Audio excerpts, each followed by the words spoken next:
إن الحمد لله نحمده ونستعينه ونستغفره ونعوذ بالله من شرور أنفسنا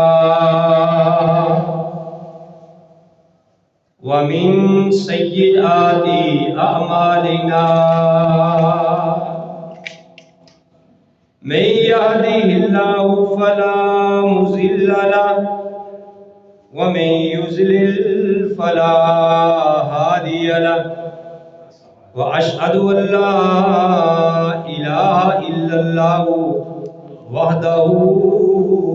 وحده لا شريك له وأشهد أن محمدا عبده ورسوله أما بعد فإن خير الحديث كتاب الله وخير الهدي هدي محمد صلى الله عليه وآله وسلم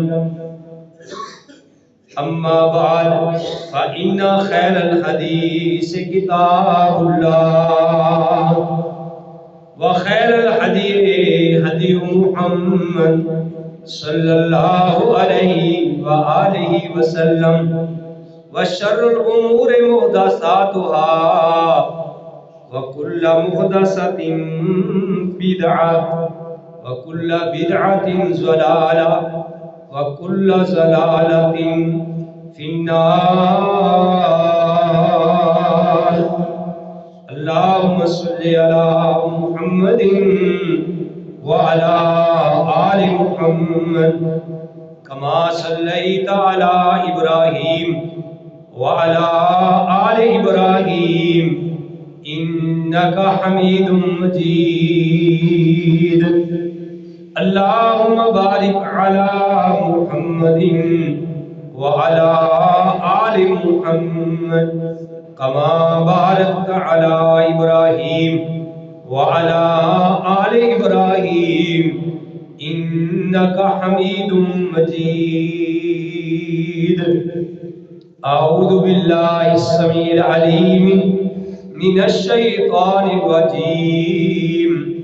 بسم الله الرحمن الرحيم. يا أيها الذين آمنوا اتقوا الله حق تقاته ولا تموتن إلا وأنتم مسلمون. يا أيها الناس اتقوا ربكم الذي خلقكم من نفس واحدة وخلق منها زوجها وبث منهما رجالا كثيرا ونساء واتقوا الله الذي تساءلون به والأرحام إن الله كان عليكم رقيبا. يا أيها الذين آمنوا اتقوا الله وقولوا قولا سديدا يصلح لكم أعمالكم ويغفر لكم ذنوبكم ومن يطع الله ورسوله فقد فاز فوزا عظيما. وقال الله تعالى وما خلقت الجن والإنس إلا ليعبدون. اور نہیں ہم نے پیدا کیا جنوں کو اور انسانوں کو مگر صرف اور صرف عبادت کے لیے. وقال اللہ تعالی فی مقام آخر فسبح بحمد ربک وَقُمْ مِنَ السَّاجِدِينَ. بس اللہ کی حمد بیان کر اور اس کے لیے سجدہ کر. وَعْبُدْ رَبَّكَ اور عبادت کر اپنے رب کی حتی یأتیک الیقین، یہاں تک کہ آ جائے تجھ کو موت۔ ہر قسم کی تعریفات اللہ رحیم و کریم کی ذات پاک کے لیے۔ حمد و ثنا کے بعد لا تعداد بے حد و شمار درود و سلام آمینہ کے لال عبداللہ کے در یتیم ساری کائنات کے سردار محمد رسول اللہ صلی اللہ علیہ وآلہ وسلم کی ذات گرامی۔ محترم حضرات، میں نے آپ کے سامنے قرآن حکیم سے سورہ ذاریات اس کی نہایت مختصر آیت تلاوت کی ہے۔ اس میں اللہ احکم الحاکمین نے ارشاد فرمایا کہ میں نے جنوں اور انسانوں کو صرف اور صرف عبادت کے لیے پیدا کیا۔ ایک اور مقام سورہ ملک 29واں پارہ، اللہ احکم الحاکمین نے فرمایا کہ الذی خلق الموت والحیات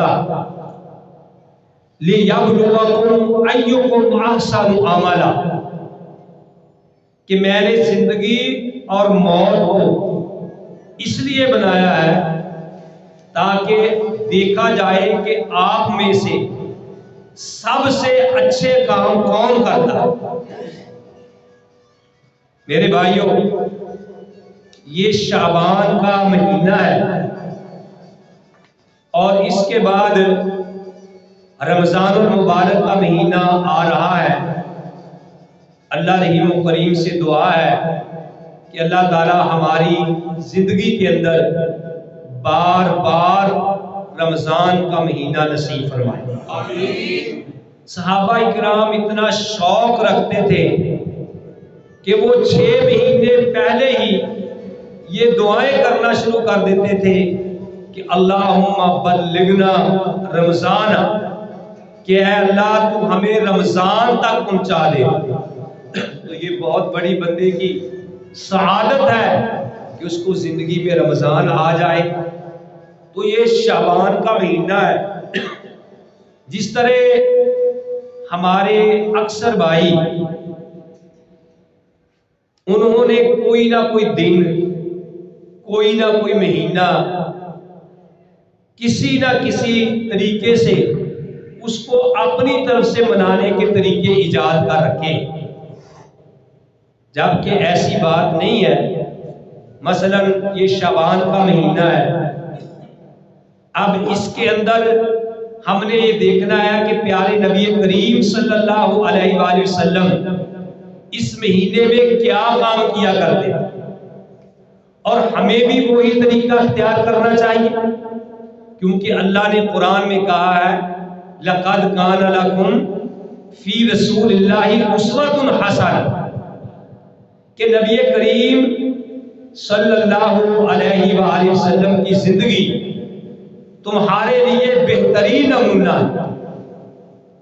اور اللہ تعالیٰ ایک اور مقام پہ فرماتے ہیں سورہ حشر، اللہ کہتے ہیں وَمَا آتَاكُمُ الرَّسُولُ فَخُذُوهُ وَمَا نَهَاكُمْ عَنْهُ فَانْتَهُوا وَاتَّقُوا اللَّهَ، کہ جو تمہیں نبی کریم صلی اللہ علیہ وسلم دیں اس کو لے لو، اور جس چیز سے منع کرے فَانْتَهُوا، اس سے رک جاؤ، وَاتَّقُوا اللَّهَ، اللہ سے ڈرو، ان اللہ شدید العقاب، اللہ تعالیٰ سخت عذاب والا ہے۔ تو میرے بھائیوں، طریقہ وہی اللہ کے ہاں قابل قبول ہے جس کے اوپر پیارے نبی کریم علیہ السلام کی مہر مبارک لگی ہوئی۔ اپنی طرف سے ہمیں ظاہری لحاظ سے کوئی عمل کتنا ہی اچھا کیوں نہ لگ رہا ہو، لیکن اگر وہ کتاب و سنت سے ثابت نہیں ہے میرے بھائیوں، اس عمل کا اللہ کے ہاں کوئی بھی فائدہ نہیں ہے۔ تو یہ شعبان کا مہینہ ہے، نبی کریم علیہ السلام اس مہینے میں کثرت کے ساتھ روزہ رکھا کرتے ہیں۔ شعبان کے مہینے میں اما عائشہ سب کیا دو رضی اللہ تعالی عنہا، اما عائشہ رضی اللہ تعالی عنہا فرماتی ہیں ما رأیت نبی صلی اللہ علیہ وسلم یصوم شہرین متتابعین الا شعبان و رمضان، کہ میں نے نبی کریم صلی اللہ علیہ وسلم کو کسی مہینے میں نہیں دیکھا کہ وہ لگاتار 2 مہینے کے روزے رکھیں سوائے شعبان کے اور رمضان کے۔ یعنی شعبان میں آپ کثرت کے ساتھ روزہ رکھا کرتے ہیں۔ کیوں؟ اس میں کیا حکمتیں ہیں؟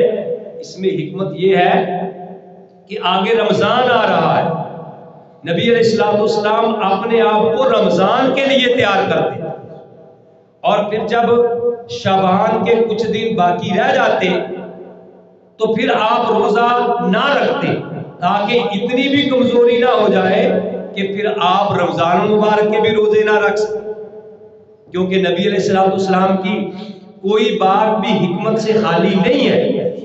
تو نبی کریم صلی اللہ علیہ وسلم شعبان کے مہینے میں کثرت کے ساتھ روزہ رکھا کرتے ہیں۔ تو ہم نے اپنی مرضی سے میرے بھائیوں اس مہینے کو بھی ہم کیا کرتے ہیں جی، نصف شعبان کا ہم روزہ رکھتے ہیں، حالانکہ کہیں بھی صحیح حدیث سے نصف شعبان کا روزہ رکھنا ثابت نہیں ہے کہ نبی علیہ السلام نے نصف شعبان کا روزہ رکھا ہو۔ ہاں اس مہینے سے کثرت سے رکھنا نبی علیہ السلام سے ثابت ہے۔ بابا جی ایک بات سنو ذرا جا کے، اب دیکھیں نصف شعبان کا معنی کیا ہے؟ شعبان کا نصف یعنی 15 شعبان، تو اس 15 شعبان کا روزہ بھی رکھتے ہیں، اور اس نصف رات کو یعنی ہم جاگتے بھی ہیں، ساری رات لوگ جاگتے ہیں، سوتے نہیں، نفل و نوافل پڑھتے ہیں، ٹھیک ہے نا، اور قبرستان میں جاتے ہیں، پتہ نہیں وہ کیا کیا کرتے ہیں۔ میرے بھائیوں ذرا غور کیجئے کہ اگر یہ نصف شعبان کو یہ طریقہ اختیار کرنا سنت ہے اور نصف شعبان کو ہی کرنا چاہیے، تو پھر اسلامی مہینہ جو ہے، عربی مہینہ بعض دفعہ 29 دن کا بھی ہوتا ہے اور 30 دن کا بھی مہینہ ہوتا ہے، یعنی عربی مہینہ جو ہے، کیونکہ انگریزی مہینہ جو ہے وہ 28 دن کا بھی ہوتا ہے، 31 دن کا بھی ہوتا ہے، 30 کا بھی ہوتا ہے، لیکن عربی مہینہ یا وہ کیا ہوگا بھی 29 کا بعض دفعہ ہوگا یا 30 کا ہوگا۔ اگر شعبان کا مہینہ 29 کا ہو تو اس کا پھر نصف کیا ہوگا؟ 14.5۔ تو اس سے یہ ثابت ہوا کہ یہ کوئی مسئلہ نہیں ہے، پھر تو 14.5 ہوا اس کا، پھر آپ کیا کریں گے؟ پھر کس رات کو جاگیں گے، کس دن کا روزہ رکھیں گے؟ تو اس لیے میرے بھائیوں یہ باتیں ثابت نہیں ہیں۔ ہاں جو صحیح حدیث سے ثابت ہے وہ کیا ہے؟ جس سے ہم نے کچھ سے کچھ بنا لیا ہے، میرے بھائیوں وہ ذرا غور سے سنیے۔ نبی کریم صلی اللہ علیہ وسلم سے جو صحیح حدیث سے ثابت ہے وہ یہ ہے، اما عائشہ رضی اللہ تعالیٰ عنہ فرماتی ہیں کہ نبی کریم صلی اللہ علیہ وآلہ وسلم ایک رات میں سوئی ہوئی تھی، نبی علیہ السلام بھی میرے حجرہ مبارک میں تھی، آپ نے اپنی جو چادر اوڑھی ہوئی تھی وہ اور اپنے جوتے یہ آپ نے اپنے سرانے کے قریب رکھ لیے۔ اب نبی کریم صلی اللہ علیہ وسلم چپکے سے اٹھتے ہیں اور آپ باہر چلے جاتے ہیں۔ اما عائشہ رضی اللہ تعالی عنہ فرماتی ہیں کہ میں بھی نبی کریم صلی اللہ علیہ وسلم کے پیچھے پیچھے چل پڑی۔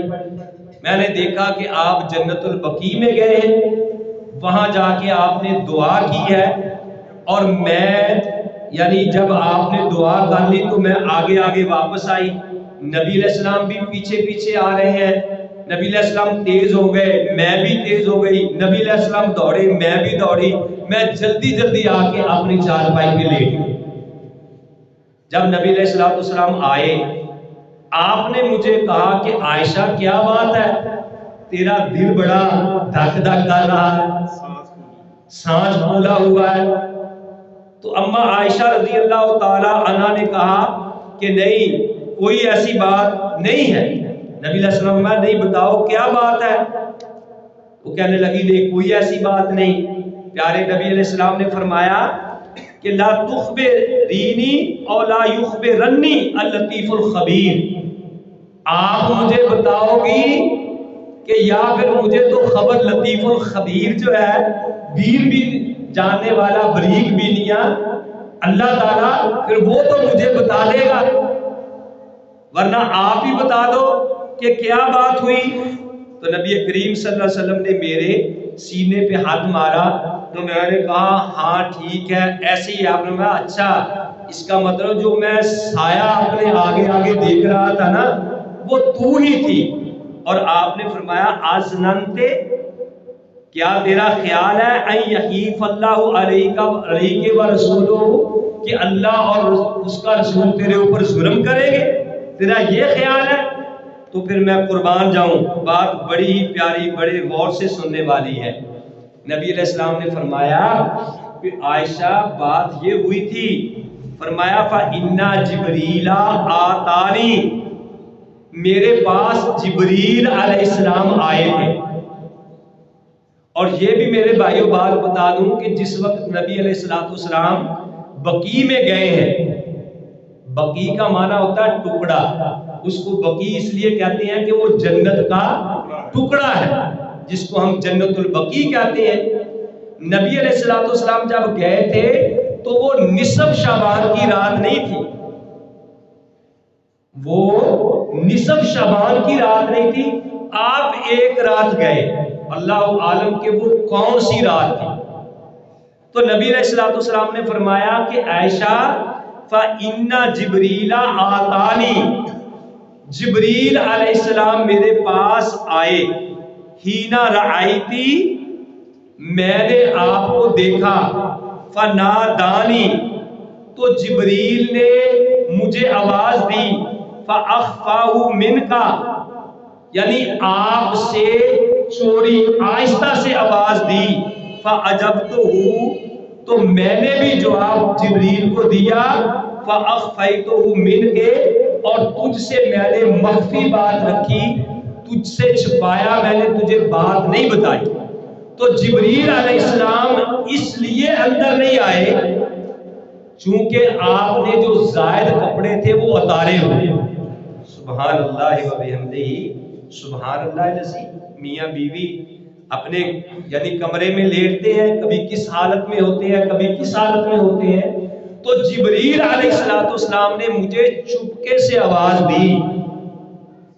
تو میں نے بھی یہ سوچا کہ میں بھی چپکے سے ہی جواب دوں، آپ کو نہ پتا چلے.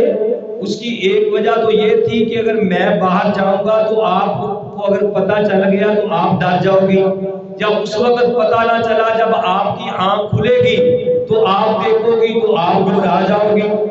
تو کہنے لگے نبی علیہ السلام کہ میرے پاس جبریل آئے ہیں، انہوں نے مجھے چپکے سے آواز دی، میں نے بھی چپکے سے ان کو جواب دیا تاکہ آپ کو پتہ نہ چلے. تو جبریل علیہ السلام نے مجھے آ کے کہا ہے کہ مجھے اللہ نے حکم دیا ہے کہ نبی کو کہو کہ جاؤ جنت البقیع والوں کے لیے دعا کرو. تو میں تو ان کے لیے دعا کرنے کے لیے گیا تھا. تو مائیو بات اتنی ہے، تو یہاں سے لوگوں نے پتہ نہیں کیا کیا کیا بنا دیا ہے.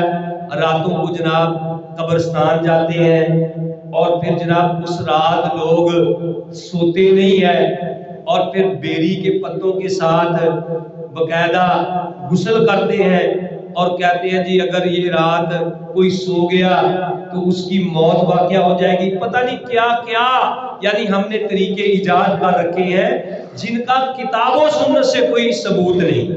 بات یہ تھی، بات کا پھر بتنگڑ بنا دیا، اسی سے پھر آتش بازیاں شروع ہو گئی، اسی سے جناب پتہ نہیں کیا کیا ہو گیا جی، روحیں اس رات جو ہے وہ گھر میں آتی ہیں، ٹھیک ہے نا، اور جب ہم آتش پٹاخے چلاتے ہیں تو واپس چلے جاتی ہیں، حالانکہ یہ کوئی مسئلہ نہیں ہے میرے بھائیوں۔ جو چلا گیا، جو دنیا کو چھوڑ کے چلا گیا جنت میں، اس کا جنت کو چھوڑ کے آنے کو جی چاہتا ہے؟ کبھی بھی انہیں، اور خاص کر ہمارے پاکستان میں جو حالات بنے ہوئے ہیں، جو جنت میں چلا گیا میرے بھائیوں، اس کا جنت کو چھوڑ کے گھر میں آنے کو جی دوبارہ نہیں چاہتا، اور جو جہنم میں چلا گیا اس کو سائیں آنے نہیں دیتے۔ جو جہنم میں چلا گیا اس کو دوبارہ واپس آنے نہیں دیتے، اس کو تو بیڑیاں پہنا دی گئی ہیں، اس کو تو ہتھ گھڑیاں لگا دی گئی ہیں، وہ دنیا میں اپنی مرضی سے آ ہی نہیں سکتا۔ تو اس لیے یہ باتیں بتانا، یہ باتیں کرنا جی روحیں آتی ہیں، تو ویسے بھی میرے بھائیوں عقل سے بھی ہمیں کام لینا چاہیے۔ ایک بندہ فوت ہو گیا ہے، اس کی بیوی بیوہ ہو گئی ہے، اور مسئلہ کیا ہے کہ بیوی اپنی عدت گزار کے دوسرا نکاح کر سکتی ہے۔ اب دیکھیے ایک عورت کا خامد فوت ہو گیا، وہ بیوہ ہو گئی، بیوہ ہونے کے بعد اس نے نکاح دوسرا کر لیا۔ اب جب وہ دوسرا نکاح اس نے کر لیا تو وہ روح گھر آئے تو وہ آ کے دیکھے کہ بھئی میری بیوی تو کسی اور کے ساتھ ہے، تو کیا اس کی روح خوش ہوگی یا وہ غمگین ہو کے واپس پلٹے گا؟ تو یہ باتیں ہم نے میرے بھائیوں اپنے پاس سے بنائی ہوئی ہیں، کھانے پینے کے یہ سارے پخنڈ ہیں۔ کتاب و سنت سے جو باتیں ثابت ہیں وہ یہ ہے کہ شعبان کے مہینے میں اگر اللہ توفیق دے تو زیادہ سے زیادہ بندے کو روزے رکھنے چاہیے۔ اور پھر یہ بات نہیں ہے کہ آپ جناب کسی مہینے کو مخصوص کر لیں، ایک دن کو مخصوص کر لیں، سال میں 2-4 دن منائیں اور آپ کی چھٹی ہے، سارا سال آپ اپنی مرضی کریں۔ یہ 4 دن جو ہے 3-4 دن اپنی مرضی سے منا کے تو اپنے آپ کو جنتی بنا لیں۔ اللہ کا قرآن کہتا ہے وَمَا خَلَقْتُ الْجِنَّ وَالْإِنسَ إِلَّا لِيَعْبُدُونِ، کہ ہم نے جنوں اور انسانوں کو عبادت کے لیے پیدا کیا ہے۔ اور عبادت کیا ایک رات کرنی ہے، چند راتیں کرنی ہے؟ نہیں، اللہ کا قرآن کہتا ہے فَسَبِّحْ بِحَمْدِ رَبِّكَ، اے نبی اپنے رب کی تسبیح بیان کر، وَقُمْ مِنَ السَّاجِدِينَ، اور تو سجدہ کرنے والوں میں سے ہو جا، سجدہ کرنے والوں میں سے ہو جا۔ آگے اللہ کیا کہتے ہیں وَعْبُدْ رَبَّكَ، اور اپنے رب کی عبادت کر، حَتَّى يَأْتِيَكَ الْيَقِينُ، یہاں تک کہ تیری موت آ جائے، یعنی آخری سانس تک بھی، آخری لمحے تک بھی اللہ کی عبادت کرنی ہے، جو طریقہ محمد رسول اللہ صلی اللہ علیہ وسلم نے بتایا ہے۔ اب دیکھیے آپ ہر جمعہ المبارک کے خطبہ میں سنتے ہیں، لیکن افسوس ہے کہ ہمیں ترجمہ نہیں آتا، ہمیں ترجمہ نہیں آتا۔ اب دیکھو میں ہر جمعہ المبارک کے خطبہ میں یہ پڑھتا ہوں، بلکہ ہر خطیب پڑھتا ہے۔ وہ کیا خطیب کہتا ہے ہر جمعے؟ فَإِنَّ خَيْرَ الْحَدِيثِ كِتَابُ اللَّهِ،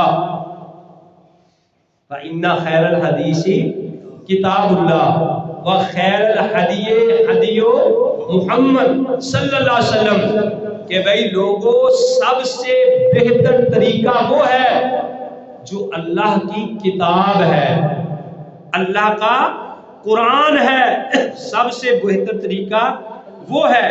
اور نبی علیہ الصلوۃ والسلام نے فرمایا، دیکھیے ذرا غور کیجئے کہ فَإِنَّ خَيْرَ الْحَدِيثِ كِتَابُ اللَّهِ، سب سے بہتر بات کس کی ہے؟ اللہ کی کتاب کی۔ وَخَيْرَ الْحَدِيِّ هَدْيُ محمد صلی اللہ علیہ وسلم، اور بہترین راستہ کس کا ہے؟ محمد رسول اللہ صلی اللہ علیہ وسلم کا راستہ ہے۔ فرمایا وَشَرُّ الْأُمُورِ مُحْدَثَاتُهَا، جتنے بھی نئے کام ہیں یہ سب شر ہے. وَكُلُّ مُحْدَثَةٍ بِدْعَةٌ وَكُلُّ بِدْعَةٍ ضَلَالَةٌ. جو بھی دین میں نئے نئے کام نکالے جائیں میرے بھائیوں وہ کیا ہے؟ بدعات ہے. اور ہر بدعت گمراہی ہے اور ہر گمراہی بندے کو جہنم کے اندر لے جائے. تو یہ عبادت صرف ایک رات نہیں کرنی میرے بھائیوں، ساری زندگی اللہ کی عبادت کرنی ہے. اللہ قرآن میں اپنے نبی کو مخاطب ہو کے یہ بات کہتے ہیں وَاعْبُدْ رَبَّكَ، اپنے رب کی عبادت کر حَتَّى يَأْتِيَكَ الْيَقِينُ، یہاں تک کہ تجھے موت آ جائے. اب دیکھیے ایک اور بھی آپ کو تحفہ میں پیش کروں، اسی آج سے میں نے اصطلاح لیا ہے.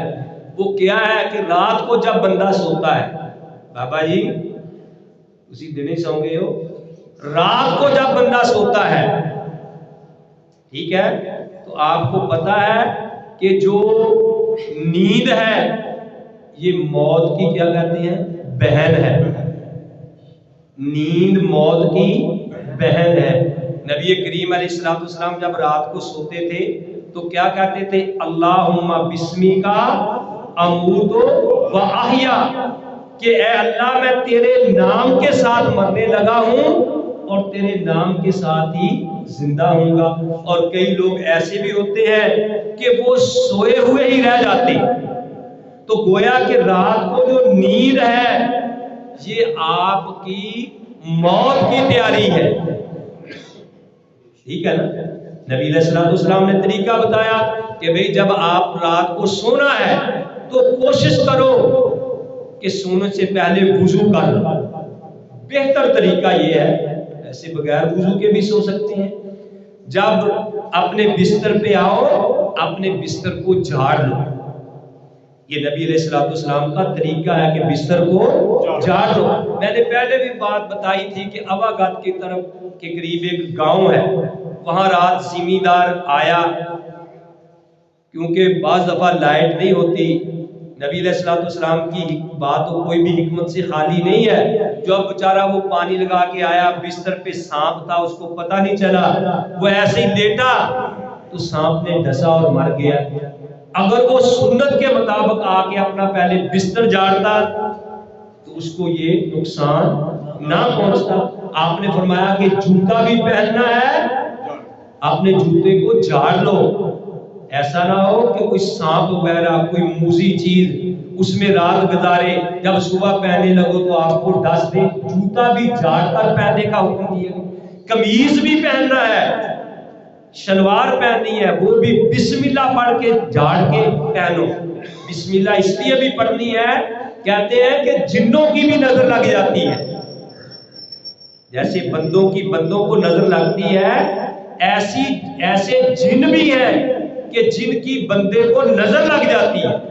تو اس لیے جب آپ قمیض پہننے لگو، شلوار پہننے لگو تو اس وقت بسم اللہ پڑھ کے پہنو.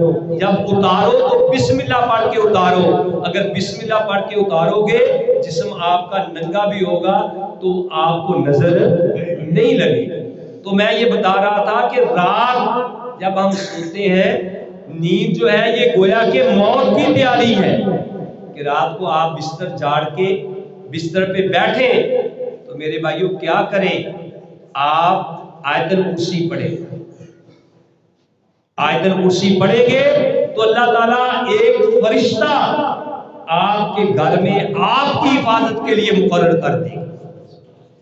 انشاءاللہ آپ کا نقصان چوری نہیں ہوگی. اور پھر اس طرح اللہ اگر توفیق دے سورہ بقرہ کی آخری 2 آیات ہیں اس کی تلاوت کریں. پھر نبی علیہ الصلوۃ والسلام سے کیا ثابت ہے کہ سورہ ملک کی آپ تلاوت کر کے سوئیں. سورہ ملک اور سجدہ نبی علیہ السلام نے فرمایا کہ یہ قیامت والے دن اللہ سے جھگڑا کر کے بندے کو بخشوا لے گا. جس طرح مرغی اپنے بچوں کو پروں کے نیچے لے لیتی ہے، اگر کوا یا چیل آئے تو یہ سورہ ملک اور سورہ سجدہ بھی اپنے بندوں کو اپنے پروں میں چھپا لے گی اور اللہ کو کہے گی اے اللہ یا اس کو مجھے قرآن سے نکال دے یا اللہ اس کو عذاب سے بچا لے کیونکہ یہ مجھے رات کو پڑھ کے سویا کرتا تھا۔ تو پھر میرے بھائیو آپ بیٹھے ہیں تو 33 مرتبہ پڑھے سبحان اللہ، 33 مرتبہ پڑھے الحمدللہ، 34 مرتبہ پڑھے اللہ اکبر۔ اس سے فائدہ کیا ہوگا؟ سارے دن کی تھکاوٹ ہی دور ہو جائے۔ بیوی کے ترلے کرنے کی، بچوں کے ترلے کرنے کی ضرورت نہیں، یار مجھے دبا۔ انشاءاللہ یہ آپ پڑھیں۔ یہ وظیفہ نبی علیہ السلام نے حضرت فاطمہ کو بتایا تھا جب آپ غلام لینے کے لیے گئی تھی۔ حضرت علی نے کہا تھا کہ اے فاطمہ غلام آئے ہیں، آپ بھی لے لیں، آپ تھک جاتی ہیں۔ تو نبی علیہ السلام نے یہ وظیفہ بتایا تھا کہ پڑھے گا تو اللہ ساری تھکاوٹیں ہی دور کر دے گا۔ تو میرے بھائیو اسی طرح تینوں کل بستر پہ بیٹھتے ہیں چوکڑی مار کے، جہاں سونا ہے تو وہاں قل هو اللہ احد پڑھے پہلے، پھر قل اعوذ برب الفلق، پھر قل اعوذ برب الناس، وہ پڑھ کے ایسے پھونک مار کے سارے جسم پہ ہاتھ پھیریں۔ یہ 3 بار عمل کریں، کوئی جن، کوئی ٹونا، کوئی جادو آپ کے اوپر اثر نہیں کرے گا۔ تو میرے بھائیو جب آپ یہ پڑھ لیں، آیت الکرسی پڑھ لیں، 33 مرتبہ سبحان اللہ الحمدللہ، 34 مرتبہ اللہ اکبر پڑھ لیں، یہ دعائیں پھر جب آپ نے سونا ہے تو سوتے وقت دعا پڑھیں کہ اللہم بسمک اموت و احیا، اے اللہ تیرے نام کے ساتھ مرنے لگا ہوں اور تیرے نام کے ساتھ ہی زندہ ہوں گا۔ جو عشاء کی نماز پڑھ کے یہ مسنون اذکار کر کے سوئے گا، اگر وہ سوتا ہی رہ گیا، موت آ گئی تو سیدھا جنت میں جائے گا، کیونکہ وہ تو تیاری کر کے سویا ہے۔ اور جس نے عشاء کی نماز بھی نہیں پڑھی، وہ سامنے ٹی وی دیکھتا دیکھتا ہی، ڈرامے دیکھتا دیکھتا ہی، موبائل چلاتا چلاتا ہی سو گیا، اگر اس کی موت آ گئی اس نے تو جنت کی تیاری کی نہیں ہے۔ وہ اپنی فکر کرے کہ کیا بنے گا۔ تو جب رات کو سونا ہے یہ نظریہ لے کے، یہ ذہن بنا کے سوئیں اپنی تیاری کر کے کہ اگر رات کو موت بھی آ گئی تو انشاءاللہ رحمان میری جنت پکی ہے کیونکہ میں تیاری کر کے سویا۔ تو یہ کام ہے کرنے والے۔ باقی جو ہم نے تماشے بنا رکھے ہیں، قبرستان میں مینا بازار لگا ہوا ہے، عورتیں جا رہی ہیں ساری ساری رات جاگ رہی ہیں، فجر کی نماز بھی گئی، سال بعد آتے ہیں تو ایسے کر کے جناب اپنے پتے بچا لیتے کہ میرا پتہ نہ جھڑ جائے، یہ ہو گیا وہ ہو گیا۔ میرے بھائیوں یہ باتیں کتاب و سنت سے ثابت نہیں ہے۔ کتاب و سنت سے جو باتیں ثابت ہیں وہ میں نے آپ کو بتا دی کہ نبی کریم صلی اللہ علیہ وسلم یہ کثرت کے ساتھ شعبان میں روزے رکھا کرتے تھے، اور اللہ کی عبادت تو بندے کو ہر وقت ہر لمحہ ہی میرے بھائیوں کرنی چاہیے۔ نبی علیہ السلام کے بارے میں آتا ہے کہ آپ اتنا لمبا سجدہ کرتے، صحابہ فرماتے ہیں کئی دفعہ ہم یہ کہتے ہیں کہ شاید آپ کی روح ہی قبض ہو گئی۔ آپ اتنا لمبا قیام کرتے کہ آپ کے پاؤں کے اوپر ورم آ جاتا، پاؤں آپ کے سوج جاتے، اور اس طریقے سے اللہ کے ہاں گڑ گڑا کے روتے کہ جیسے چولہے کے اوپر ہنڈیاں رکھی ہو تو وہ ابلتی ہے، اس سے آوازیں آتی ہیں۔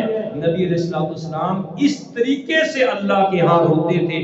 جب کہا گیا یا رسول اللہ صلی اللہ علیہ وسلم اللہ نے آپ کے تو سارے گناہ معاف کر دیے ہیں، اتنا آپ کا درجہ ہے، پھر آپ اتنی عبادت کیوں کرتے ہیں؟ تو نبی علیہ السلام نے فرمایا تھا کہ کیا میں اللہ کا شکر گزار بندہ نہ بنوں؟